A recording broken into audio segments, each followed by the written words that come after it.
Break के बाद आप सभी दर्शकों का अन्नदाता में स्वागत है। चलिए अब रुक करते हैं अगली कड़ी की ओर। कम लागत में अधिक लाभ देने वाला व्यवसाय है मुर्गी पालन, जिसे किसान कम पूंजी, समय और थोड़ी सी मेहनत और जगह में आसानी से कर सकते हैं। लेकिन आप इस व्यवसाय को तभी सफल बना सकते हैं जब आप मुर्गियों का रखरखाव अच्छे तरीके से कर सकेंगे। अगर पोल्ट्री फार्मों में रोगों का फैलाव हो जाता है तो इससे भारी आर्थिक नुकसान होता है। इसीलिए आप मुर्गियों को रोगों से बचाने के लिए टीकाकरण कैसे करवाएं, इसके बारे में जानते हैं डॉक्टर गिरिराज गोयल से। वर्तमान में अभी बढ़िया सीजन प्रारंभ होने वाला है, अंडों की बहुत मांग अभी होगी। तो लेकिन इसमें एक बहुत महत्वपूर्ण बात है कि किस प्रकार से आप अपनी बर्ड्स हैं उनके स्वास्थ्य का प्रबंधन करें, जिसमें सबसे महत्वपूर्ण है वैक्सीनेशन, टीकाकरण। क्योंकि एक मूलभूत सिद्धांत है कि बचाव बीमारी के इलाज से ज़्यादा अच्छा होता है। अगर आप किसी भी बीमारी को आने से रोक लेंगे तो आपकी बीमारी मुर्गियों को कोई नुकसान भी नहीं होगा और जो इनके इलाज में जो अनावश्यक रूप से खर्च होने वाला है उससे भी आप बच सकते हैं। मुर्गियों में आने वाली घातक बीमारियों के कारण मुर्गी पालक किसानों को आर्थिक हानि का सामना करना पड़ता है। तो आप इन रोगों से अपनी मुर्गियों को बचाने के लिए टीकाकरण कैसे करें, इसकी समस्त जानकारी कुछ इस तरह से है।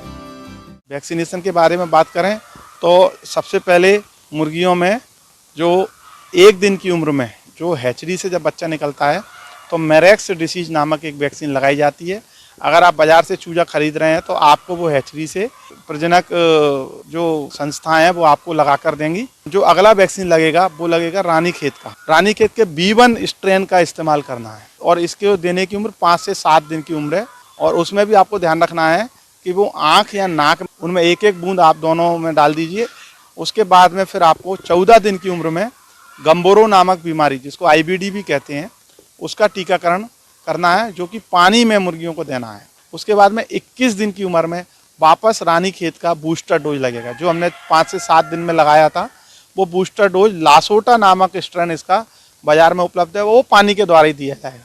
उसके बाद में फिर जब 28 दिन की उम्र हो जाएगी चूजों की, तो फिर जो 14 दिन में हमने गम्बोरो का वैक्सीन दिया था उसका बूस्टर डोज 28 दिन में लगेगा, वो भी पानी के द्वारा ही आपको देना होगा।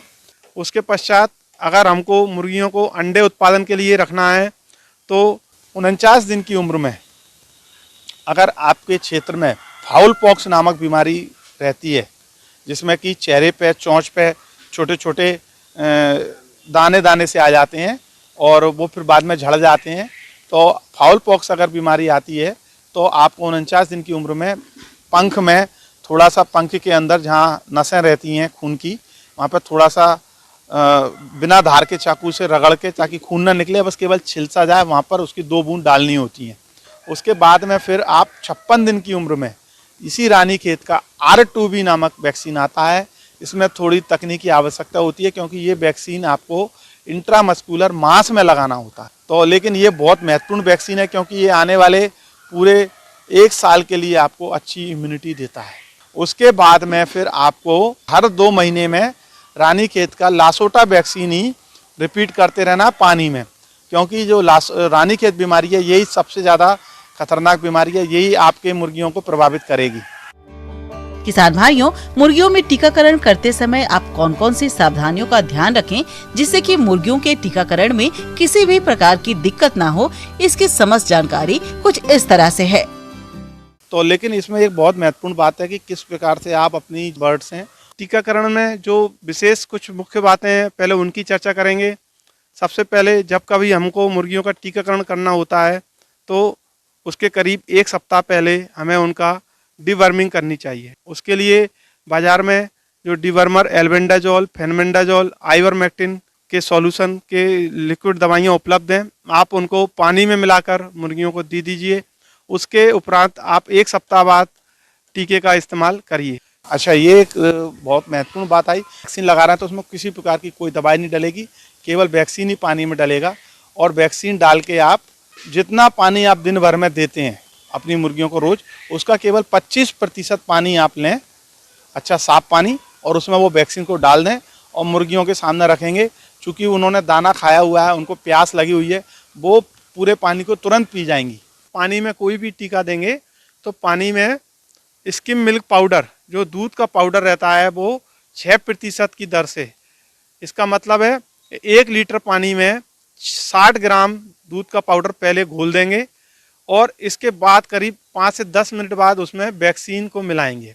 नियमित अंतराल पर निश्चित मात्रा में और उचित रूप से भंडारण किए हुए वैक्सीन का आप उपयोग करें, क्योंकि कई बार किसान भाई वैक्सीन को बर्फ़ में नहीं रखते हैं, जिससे कि उसके अंदर जो जीवाणु रहते हैं वो नष्ट हो जाते हैं और वैक्सीन कोई काम नहीं करती। इसलिए आपको हमेशा कोल्ड चेन मेंटेन करके रखना है और वैक्सीन को सही समय पर उसको पानी में मिलाने के बाद तुरंत इस्तेमाल करने की आवश्यकता होती है।